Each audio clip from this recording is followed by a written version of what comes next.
नमस्कार, राजस्थान ज्ञान में आपका स्वागत है। इस वीडियो में हम बात करेंगे राजस्थान के भौतिक विभाग के बारे में। तो चलिए शुरू करते हैं। पूर्वी मैदान संपूर्ण राज्य के कितने प्रतिशत भूभाग को घेरे हुए हैं? तो पूर्वी मैदान राजस्थान के 23.3% भाग को घेरे हुए हैं और यहाँ पर राजस्थान की लगभग 40% जनसंख्या निवास करती है।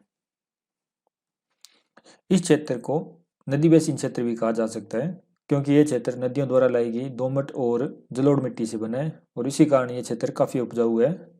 पूर्वी मैदान को पुनः कितने भागों में बांटा जा सकता है? तो पूर्वी मैदान को 3 भागों में बांटा जा सकता है। माही का मैदान, बनास बेसिन और चंबल का मैदान।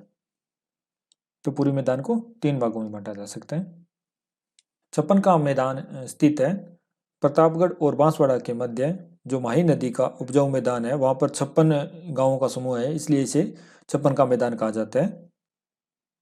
कुछ पुस्तकों में इसे 56 नदी नालों का समूह भी कहा गया है, तो वो आप देख सकते हैं। मैंने आपको दोनों ही बातें बता दी है। तो माही नदी के बारे में भी थोड़ी सी बात कर लेते हैं। तो माही नदी का उद्गम होता है मध्य प्रदेश से। यह राजस्थान में बांसवाड़ा के खांदू गांव से प्रवेश करती है और इसके बाद प्रतापगढ़ और डूंगरपुर में बहती हुई गुजरात के महिसागर जिले में प्रवेश करती है और इसके बाद आगे चलकर खंबात की खाड़ी में गिरती है।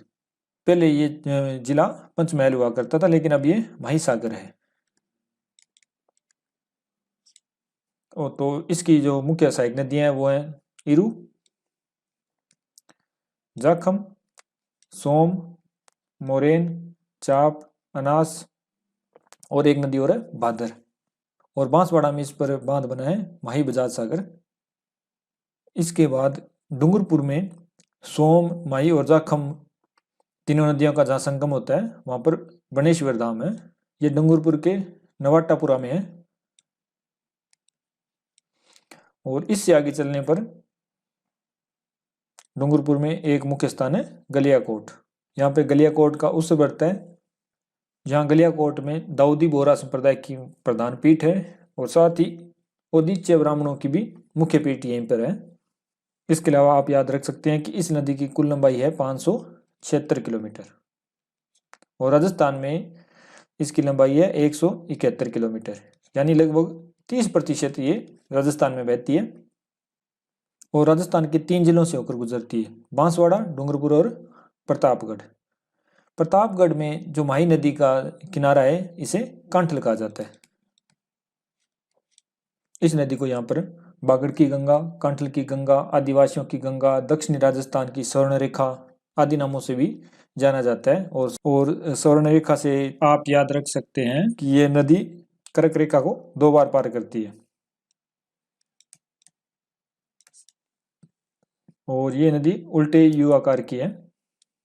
और इसके अलावा आप याद रख सकते हैं कि इस क्षेत्र की प्रवणता सर्वाधिक है, यानी माही बेसिन की प्रवणता सर्वाधिक है और ये है 8 से 12 मीटर प्रति किलोमीटर, यानी कि इस क्षेत्र में 1 किलोमीटर चलने पर आपको 8 मीटर की ढलान मिलेगी।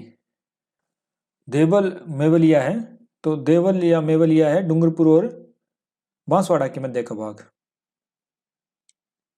प्रतापगढ़ और बांसवाड़ा के मध्य जो 56 गांवों का समूह है उसे 56 का मैदान कहते हैं और डूंगरपुर और बांसवाड़ा के जो मध्य का क्षेत्र है उसे देवल या मेवलिया। इसके अलावा इस क्षेत्र को पुष्प क्षेत्र, व्याघ्र क्षेत्र, लाट क्षेत्र और पाताल क्षेत्र भी कहा जाता है। राजस्थान के किस प्रदेश को बागड़ के नाम से जाना जाता है? तो डूंगरपुर और बांसवाड़ा के क्षेत्र को बागड़ के नाम से भी जाना जाता है। वही बांगड़ शेखावटी क्षेत्र को कहा जाता है। राजस्थान में 100 टापुओं का क्षेत्र किसे कहते हैं? तो राजस्थान में बांसवाड़ा को 100 टापुओं का क्षेत्र कहते हैं। पीडमांट का मैदान किस जिले में स्थित है? तो पीडमांट का मैदान राजसमंद जिले में है, राजसमंद के देवगढ़ के पास। ये बनास बेसिन के अंतर्गत आता है। तो बनास की बात कर रहे हैं तो बनास नदी के बारे में भी थोड़ी सी बात कर लेते हैं। बनास नदी राजसमंद में कुंभलगढ़ के पास खमनोर की पहाड़ियों से निकलती है। ये राजसमंद, चित्तौड़गढ़, भीलवाड़ा, अजमेर, टोंक और सवाईमाधोपुर में बहती हुई सवाईमाधोपुर के रामेश्वरम में चंबल में मिल जाती है। और भीलवाड़ा के मांडलगढ़ में इसमें बेडच और मेनाल नदियां मिलती हैं, तो यहाँ पे त्रिवेणी संगम बनाती है। माही नदी का त्रिवेणी संगम बनेश्वर में था। इसके अलावा आप याद रख सकते हैं कि भीलवाड़ा में जाजपुर से टोंक के मध्य की जो उबड़ खाबड़ भूमि है उसे खिराड़ कहा जाता है। वहीं भीलवाड़ा और मांडलगढ़ के मध्य की जो पहाड़ियां हैं उन्हें बीजासन की पहाड़ियां कहा जाता है। नदियों के बारे में हम विस्तार से चर्चा नदियों वाले वीडियो में करेंगे और आपको ये सभी इमेजेस वेबसाइट पर मिल जाएंगे, जिसका नीचे लिंक दिया गया है, आप वहां से इसे देख सकते हैं। बनास मैदान के संदर्भ में निम्न कथनों पर विचार कीजिए एवं दिए गए कुटों के आधार पर सही उत्तर का चयन कीजिए। यह मैदान कृषि के लिए अनुपयुक्त है, बिल्कुल गलत। ये जलोढ़ और दोमट मिट्टी से बना है जो कि कृषि के लिए बहुत उपयुक्त है। इसकी औसत समुद्र तल से ऊंचाई 150 से 300 मीटर है, बिल्कुल सही है। इस क्षेत्र की औसत ऊंचाई 150 से 300 मीटर के लगभग है। यहाँ जलोढ़ मृदा का जमाव पाया जाता है, बिल्कुल। इसका ढाल पश्चिम की ओर है, नहीं, इसका ढाल पूर्व की ओर है। अगर इसका ढाल पश्चिम की तरफ होता तो बनास नदी अरब सागर में गिरती, बंगाल की खाड़ी की तरफ नहीं जाती। तो इसका उत्तर है ब और स, केवल ब और स।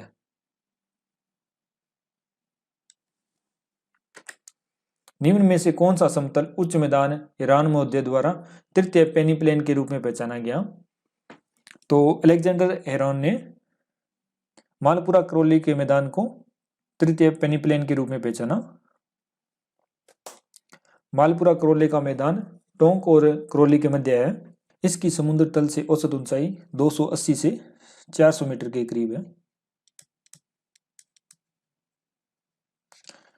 यह नीस और शिष्ट चट्टानों से बना है, लेकिन ये कांप की एक मोटी परत से ढका हुआ है। राजस्थान का निम्न में से कौन सा क्षेत्र बीहड़ भूमि की समस्या से ग्रसित है? तो राजस्थान में चंबल नदी का जो क्षेत्र है वहां पे बीहड़ की समस्या है। चंबल नदी के द्वारा भूमि के अपरदन से जो स्थलाकृतियां बनती है उन्हें बीहड़ कहा जाता है। और प्राचीन समय में ये डाकुओं की शरण स्थली मानी जाती थी। तो चंबल नदी के बारे में थोड़ी बात कर लेते हैं। चंबल नदी का उद्गम मध्य प्रदेश में जानापाव की पहाड़ियों से होता है और मध्य प्रदेश में इस पर एक बांध बना है, गांधी सागर बांध। यह राजस्थान में 84गढ़ से प्रवेश करती है, चित्तौड़गढ़ के 84गढ़ से। राजस्थान में इस पर 3 बांध बने हैं। पहला है राणा प्रताप सागर बांध जो कि रावत भाटा में बना है। दूसरा है जवाहर सागर बांध जो कि कोटा में बना है। और तीसरा है कोटा बैराज। ये नदी राजस्थान के चित्तौड़गढ़, कोटा, बूंदी, सवाईमाधोपुर, करौली और धौलपुर जिलों से बहती हुई उत्तर प्रदेश में यमुना में मिलती है। और ये नदी सवाईमाधोपुर से लेकर धौलपुर तक राजस्थान और मध्य प्रदेश के बीच सीमा बनाती है। डांग राजस्थान के किस भौगोलिक प्रदेश का भाग है? चंबल के बीहड़ों में जो छोटी छोटी पहाड़ियां और वन से ढका हुआ भाग है उसे डांग क्षेत्र कहा जाता है। तो डांग पूर्वी मैदान का भाग है और डांग की रानी करौली को कहा जाता है। राजस्थान के किस भौतिक विभाग में सिंचाई कुओं से होती है? तो राजस्थान के पूर्वी मैदानी भाग में सिंचाई कुओं से होती है। और अगर जिलों की बात करें तो जयपुर जिले में सर्वाधिक कुओं से सिंचाई होती है। राजस्थान का सर्वाधिक उपजाऊ भौतिक विभाग है। तो पूर्वी मैदान राजस्थान का सर्वाधिक उपजाऊ भौतिक विभाग है, क्योंकि यह भौतिक विभाग नदियों द्वारा लाई गई उपजाऊ मिट्टी से बना है। तो इस वीडियो में अभी के लिए बस इतना ही। आपको ये वीडियो कैसा लगा? अपने सवाल और सुझाव कमेंट जरूर करिएगा। और अभी तक अगर आपने हमारी वीडियो को लाइक और शेयर नहीं किया तो प्लीज़ लाइक भी कर दीजिए और शेयर भी। और अभी तक अगर आपने हमारे चैनल को सब्सक्राइब नहीं किया तो please subscribe our channel. Thank you.